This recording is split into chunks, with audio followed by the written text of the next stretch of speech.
साथियों, आप सभी का इस प्लेटफॉर्म पर स्वागत है। यहाँ पर हम लोग भारत का स्वतंत्रता संघर्ष जो कि बिपिन चंद्रा जी की पुस्तक है, इसको यहाँ पर देख रहे हैं। और आज के दिन इस वीडियो में हम लोग इसका अध्याय 6 जिसका शीर्षक है सामाजिक धार्मिक सुधार और राष्ट्रीय जागरण, इसके संबंध में हम लोग यहाँ पर देखेंगे। तो चलिए प्रारंभ करते हैं। तो राजा राम मोहन राय ने 1828 में लिखा था, मुझे खेद के साथ कहना पड़ रहा है कि धर्म के वर्तमान ढांचे ने हिंदुओं को इस बुरी तरह जकड़ रखा है कि उनके राजनीतिक हितों के बारे में कुछ किया ही नहीं जा सकता। जाति भेद और जाति अभिमान ने उन्हें अनगिनत वर्गों और उपवर्गों में बांट दिया है, जिससे उनमें देश प्रेम की भावना ही पूरी तरह खत्म हो गई है। सैकड़ों तरह के धार्मिक समारोहों और शुद्धिकरण के नियम ने उन्हें इस कदर बांध रखा है कि वे कोई जोखिम का काम हाथ में लेने लायक रह ही नहीं गए हैं। इसलिए मेरे ख्याल से अब यह जरूरी हो गया है कि हिंदू धर्म के स्वरूप में कुछ परिवर्तन लाया जाए। कम से कम हिंदुओं के राजनीतिक और सामाजिक हितों के लिए तो ऐसा करना बेहद जरूरी है। राजा राम मोहन राय ने यह बात जिस समय कही थी, उस समय भारत में बौद्धिक और सांस्कृतिक हलचलें अंगड़ाई ले रही थीं। 19वीं सदी के सामाजिक जीवन में इस नई लहर को महसूस किया जाने लगा था।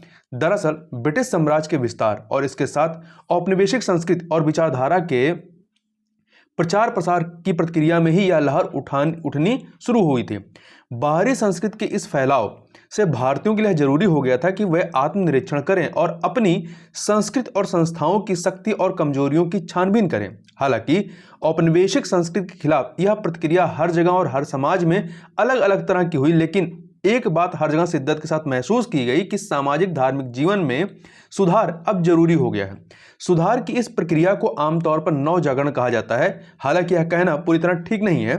बहरहाल इसकी शुरुआत हुई और उस समय नए नए उभर रहे मध्यम वर्ग बुद्धिजीवियों, जिनमें परंपरावादी और पाश्चात्य शिक्षा प्राप्त दोनों किस्म के लोग थे, और उनके अनुयायियों ने इस प्रक्रिया को सामाजिक आधार दिया।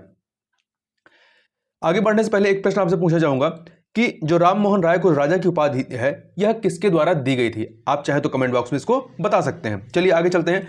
राजा राम मोहन राय ने 1828 में बंगाल में ब्रह्म समाज की स्थापना कर सुधार की इस प्रक्रिया को शुरू किया और धीरे धीरे पूरे भारत में सुधार की यह लहर फैल गई। तो यहां आपके लिए फैक्ट यह है कि राजा राम मोहन राय के द्वारा ब्रह्म समाज की स्थापना कब की गई थी? 1828 में। कहां पे? बंगाल में की गई थी। ब्रह्म समाज ने देश के विभिन्न भागों में अपनी शाखाएं स्थापित की।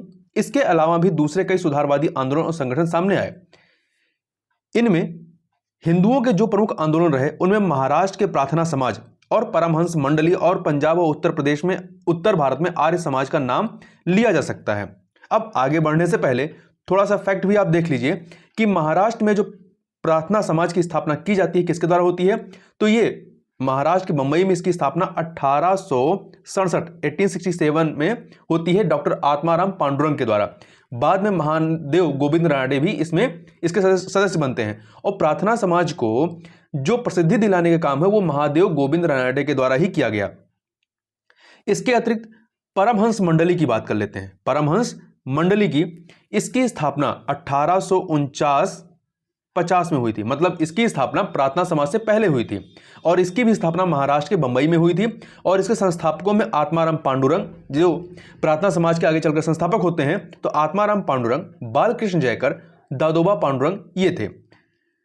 आगे चलते हैं, आर्य समाज को भी देख लेते हैं। यहीं पर आर्य समाज का नाम लिया गया है। तो आर्य समाज की स्थापना 1875 में 1875 में बंबई में स्वामी दयानंद सरस्वती जी के द्वारा की जाती है, और बाद में इसका मुख्यालय जो है लाहौर को बनाया जाता है।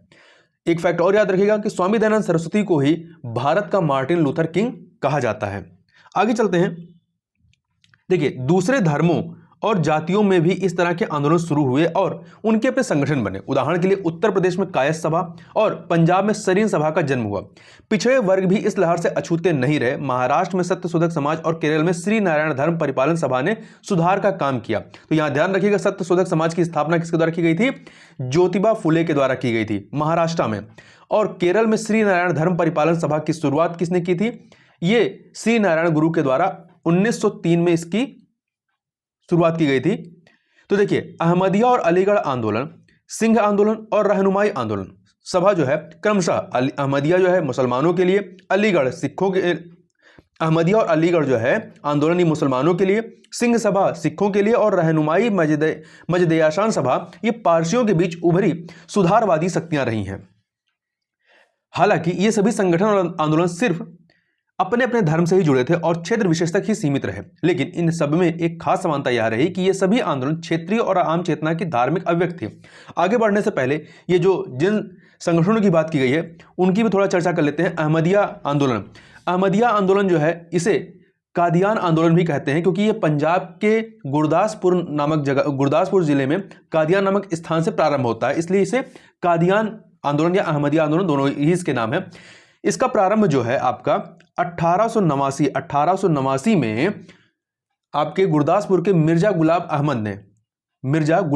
अहमद के द्वारा किया गया था। और वहीं अलीगढ़ आंदोलन की बात करें तो इसका प्रारंभ सर सैयद अहमद खां के द्वारा किया जाता है। और रहनुमाई मजदयाशान सभा की बात करें तो इसकी स्थापना जो है आपका बंबई में होती है। इसकी स्थापना 1851 में होती है। किसके द्वारा? दादा भाई नरोजी फरदोन जी, एस बंगाली और आर.के. कामाजी के द्वारा मिलकर की जाती है। अब आगे चलते हैं। हालांकि इन आंदोलनों का ज्यादा जोर धार्मिक सुधारों की तरफ ही था, फिर भी इनमें से किसी भी आंदोलन का चरित्र पूरी तरह धार्मिक नहीं था। इसकी अंतः प्रेरणा थी मानववाद। क्या थी? मानववाद। परलोक और मोक्ष जैसी बातें इनका मुद्दा नहीं थी, बल्कि इनका सारा जोर इहलौकिक अस्तित्व पर था।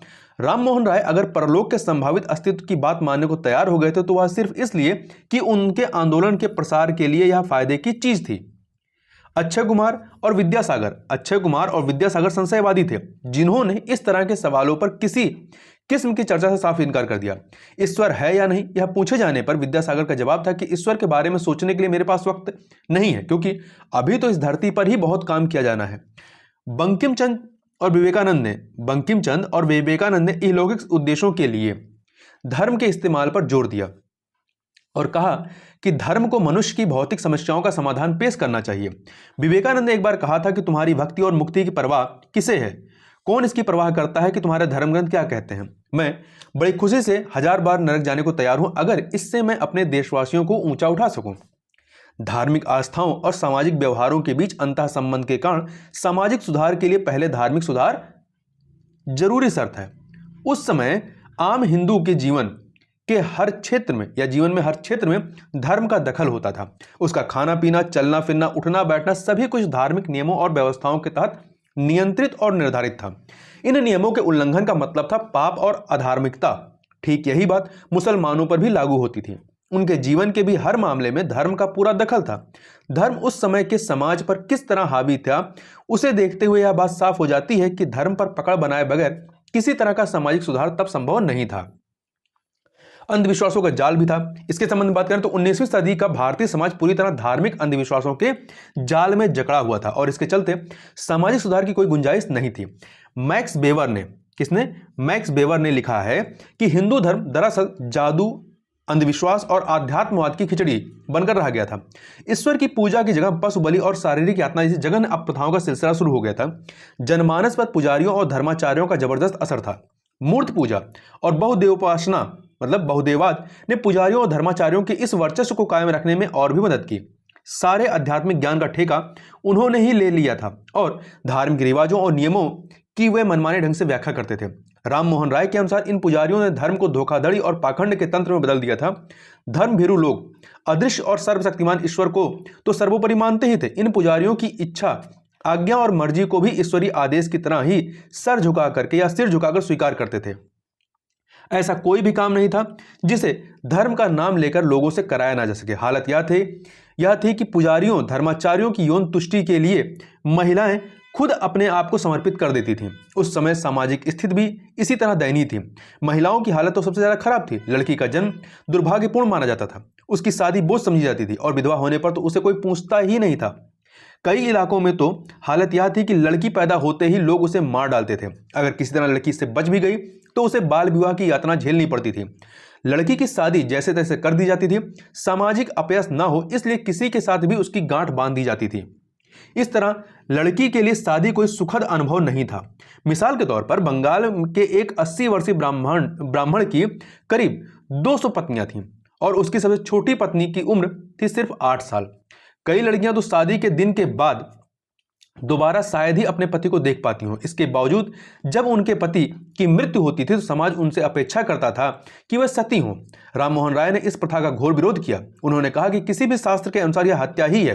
बहरहाल अगर कोई महिला सती होने से बच भी जाती थी या बचा ली जाती थी तो जीवन भर उसे वैधव्य भोगना पड़ता था, अपमान, तिरस्कार, उपेक्षा और मुसीबतों की पहाड़ सी जिंदगी। फिर जाति प्रथा थी जो कई तरह के सामाजिक आर्थिक शोषण का हथियार बनी हुई थी। संस्कार और कर्म पर आधारित वर्ण व्यवस्था समाज को ऊंचे और निचले तबकों में बांट रखने और लोगों के अलग अलग सामाजिक दराजों को बरकरार रखने के लिए पोषित की जा रही थी। इसने समाज को इतने टुकड़ों में बांट रखा था कि उसमें गतिशीलता ही नहीं रह गई थी। समाज जैसे जड़ हो गया था और इसकी सबसे ज्यादा दुर्भाग्यपूर्ण बात थी छुआछूत, जिसके चलते शूद्र को आदमी का दर्जा भी हासिल नहीं था। इसके अलावा दूसरे कई तरह के सामाजिक नियंत्रण, अंधविश्वास, धार्मिक कट्टरता, अंधभाग्यवाद, हैसियत और अधिकार जैसे कारक भी थे जिन्होंने समाज को कई स्तरों पर बांट रखा था और जड़ बना रखा था। सुधारवादी आंदोलनों ने इन बातों को पतनोन्मुख समाज के लक्षण की संज्ञा दी और इनका विरोध किया।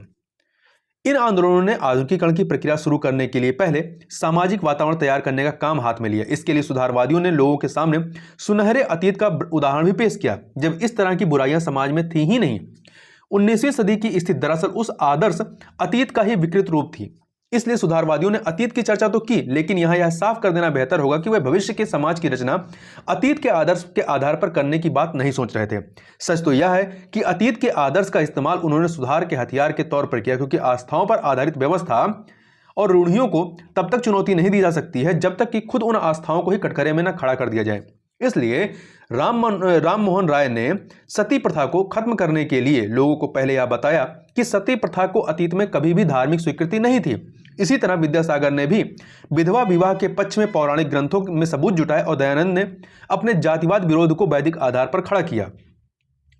बौद्धिक मापदंड की बात करें तो सुधारवादी आंदोलन के दो महत्वपूर्ण बौद्धिक मापदंड थे, तर्क बुद्धिवाद और धार्मिक सार्वभौमवाद। आंदोलन के प्रणेताओं ने युक्त मीमांसा के आधार पर ही किसी परंपरा या व्यवस्था की सामाजिक सार्थकता का मूल्यांकन किया। राम मोहन राय और अक्षय कुमार दत्त ने जिस तरह तर्कों के आधार पर पुरानी मान्यताओं की काट पेश की, उसकी मिसाल कम ही मिलती है। राम मोहन राय के लिए सच की एकमात्र कसौटी यह थी कि सच वह है जो दिखाई दे। अक्षय कुमार दत्त का कहना था कि सारे प्राकृतिक और सामाजिक घटनाक्रम को केवल शुद्ध यांत्रिक प्रक्रिया के द्वारा ही समझा और विश्लेषित किया जा सकता है। इस नजरिए के कारण सुधारवादियों ने न केवल परंपराओं का मूल्यांकन तार्किक दृष्टि से किया, बल्कि तत्कालीन सामाजिक धार्मिक मान्यताओं को भी इसी कसौटी पर परखा कि उनकी सामाजिक उपयोगिता क्या है। इस तरह उन्होंने आस्था के स्थान पर तर्क को स्थापित किया। इसी के फलस्वरूप ब्रह्म समाज ने वेदों के निर्दोष होने की मान्यता का खंडन किया और अलीगढ़ आंदोलन ने इस बात को मुद्दा बनाया कि आज जमाने की जरूरतों के मुताबिक इस्लाम की शिक्षाओं और व्यवस्थाओं में परिवर्तन किया जाना चाहिए। सुधार की इन कोशिशों को पूरी तरह सिर्फ धर्म से जोड़कर भी नहीं रखा गया था। तत्कालीन सामाजिक रूढ़ियों के स्थान पर सुधारवादियों ने जो विकल्प सुझाए उनमें उनका दृष्टिकोण तार्किक और लौकिक रहा।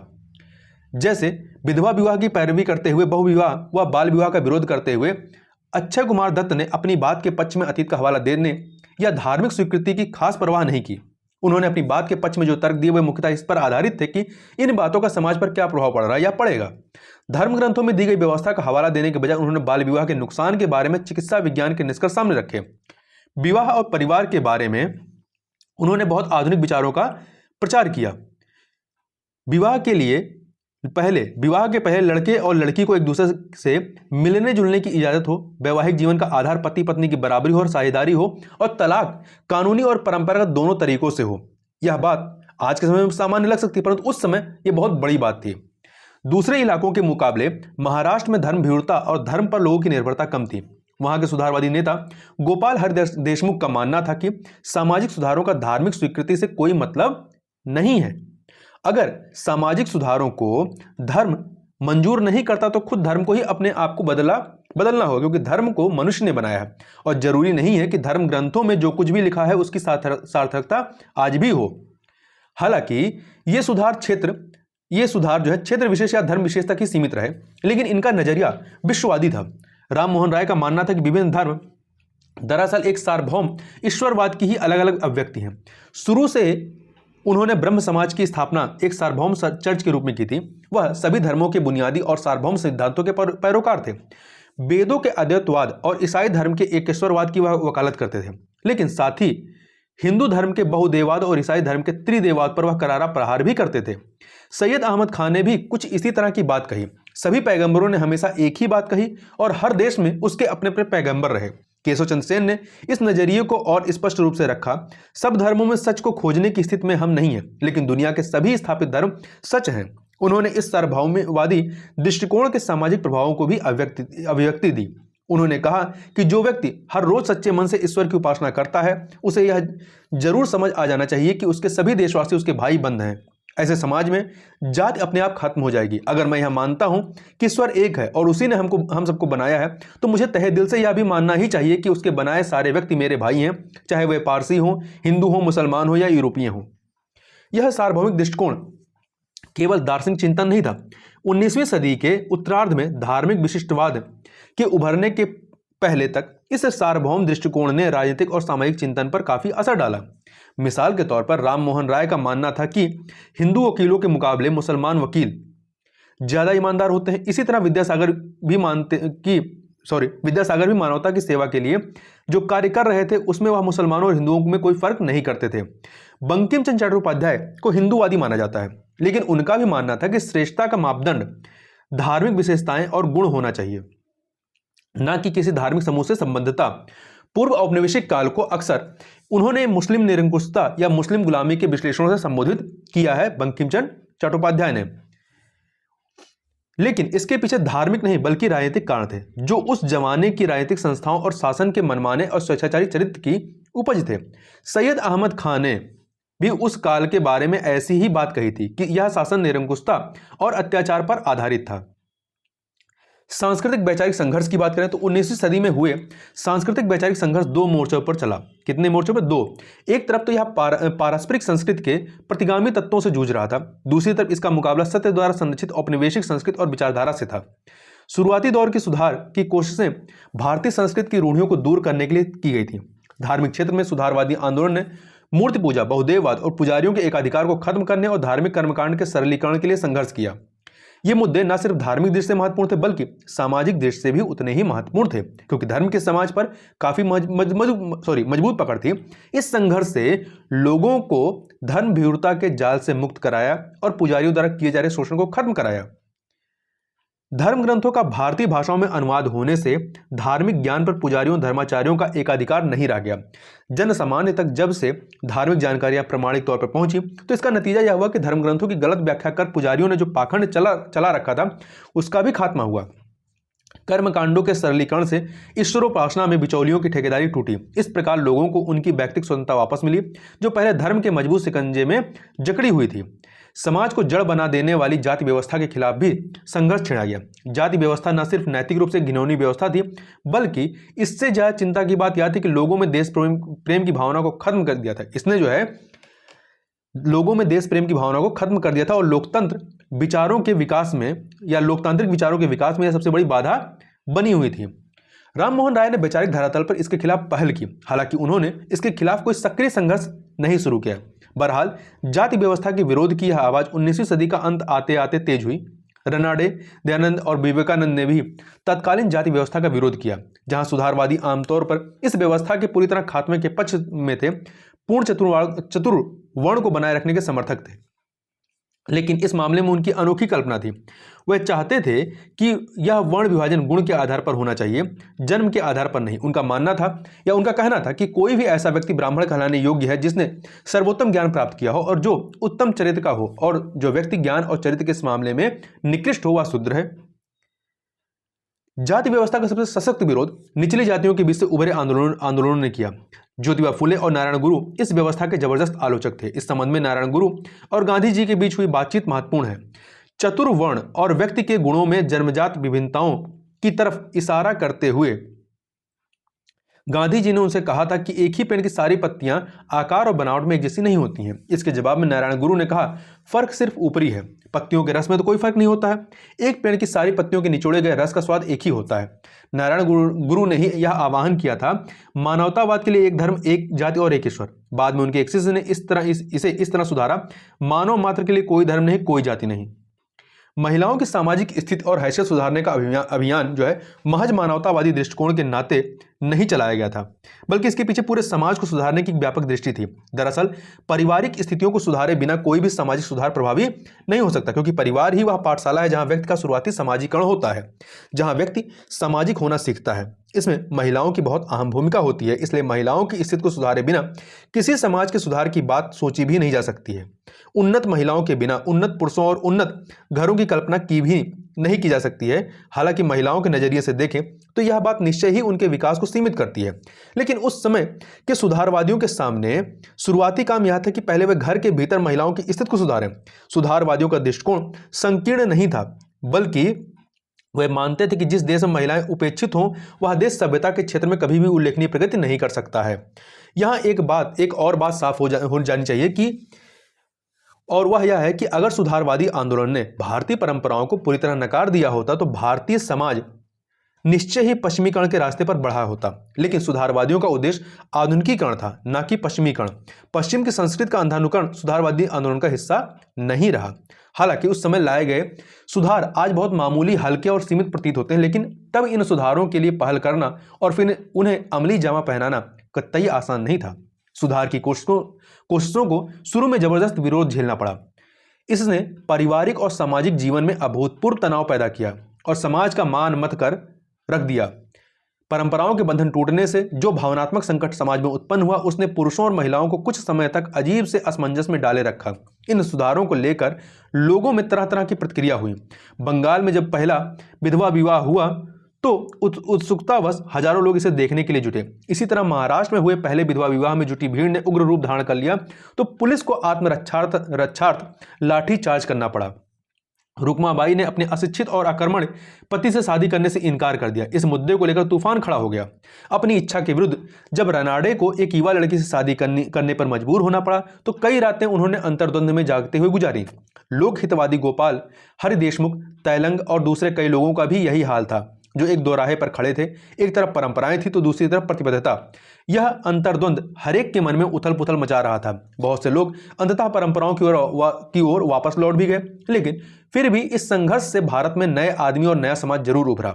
सांस्कृतिक ढाल की बात करें तो लेकिन इस प्रक्रिया के समानांतर एक और प्रक्रिया चल रही थी। भारतीय समाज पर औपनिवेशिक संस्कृति और विचारधारा का हमला दिन ब दिन तेज होता जा रहा था। इसीलिए पारंपरिक संस्थाओं को पुनर्जीवित करने की कोशिशें भी 19वीं सदी में शुरू हुई। पारंपरिक संस्कृति की सामर्थ्य और क्षमताओं की तरफ लोगों का ध्यान गया। क्योंकि जिन सिद्धांतों के आधार पर औपनिवेशिक तंत्र कार्य कर रहा था वे पूर्व औपनिवेशिक काल के मुकाबले कम प्रतिगामी थे, इसलिए औपनिवेशिक वर्चस्व के खिलाफ संघर्ष शुरू में अपनी संस्कृति की रक्षा के रूप में अभिव्यक्त हुआ। संस्कृत से जुड़ी बातें लोगों की भावनाओं को जल्द प्रभावित करती हैं और संस्कृत पर हमले को ज्यादा शिद्दत के साथ महसूस किया जाता है। इसलिए जैसे जैसे औपनिवेशिक साम्राज्य का विस्तार होता गया, सांस्कृतिक हमले से बचाव के लिए भारतीय संस्कृति के लोग ढाल बनाते गए। औपनिवेशिक संस्कृति का यह हमला चौतरफा था, इसलिए समूचे सांस्कृतिक अस्तित्व को लेकर के भारतीयों की चिंता स्वाभाविक ही थी। भाषा, धर्म, कला, दर्शन सब इस औपनिवेशिक हमले के निशाने पर थे। इसलिए जो जवाबी कार्रवाई की गई उसकी दो विशेषताएं थी। एक तो वैकल्पिक सांस्कृतिक वैचारिक पद्धति का विकास, वैकल्पिक सांस्कृतिक वैचारिक पद्धति का विकास, और दूसरी पारंपरिक संस्थाओं को पुनर्जीवित करने की कोशिश। इसी के तहत भारतीय भाषाओं के विकास की कोशिशें की गई, शिक्षा की वैकल्पिक प्रणाली ढूंढी गई, भारतीय कलाओं और साहित्य के पुनरुत्थान के प्रयास हुए, भारतीय पहनावे और भारतीय भोजन पर जोर दिया गया, धर्म की रक्षा का आह्वान किया गया, भारत की पुरानी चिकित्सा पद्धति आयुर्वेद को फिर से स्थापित करने की कोशिशें हुई, पूर्व औपनिवेशिक काल की तकनीक और दस्तकारी को फिर वापस लाने और पारंपरिक ज्ञान की पुनर्रचना के प्रयास हुए। बचाव की इस रणनीति की झलक हमें तत्वबोधिनी सभा की स्थापना और उसकी गतिविधियों को लेकर राम मोहन राय और ईसाई मिशनरियों के बीच हुई बहस में मिलती है।